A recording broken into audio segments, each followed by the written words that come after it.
शऊर ने बांटी ईद की खुशियाँ इन लोगों तक जो सारा साल शायद 2 वक्त रोटी को भी तरसे। तालाब से मुतासरा तौंसा की ये बस्ती जहाँ बहुत से बच्चों ने अपने माँ बाप को खोया, अपने रिश्तेदारों अजीजों कारिब को खोया, लेकिन शऊर ने इन्हें अपनायत का एहसास दिलाते हुए ईद के तहाइफ बांटे। इन बच्चों के चेहरों पे खुशियाँ देख के शऊर वॉलंटियर्स आप दीदा हो गए। ये सब बच्चे जो कि शायद भूल चुके थे कि सैलाब के बाद इनकी जिंदगी में कभी कोई खुशियाँ भी आएंगी, आज जब हाथों में चूड़ियाँ और ईद के नए कपड़े देखे तो जिंदगी के गम मिटा के ईद की खुशियों में शरीक हुए। और इस तरह शऊर ने आपकी इमदाद से इन बच्चों के चेहरों पर खुशियों का एक समा बांधा।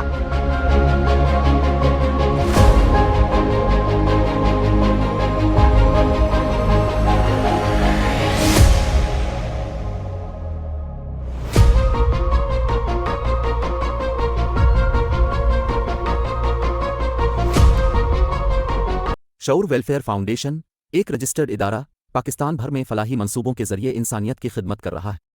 सदकात, ज़कात और अतियात के लिए डिस्क्रिप्शन में फॉर्म का लिंक मौजूद है। अतिया करें और खैर बांटें।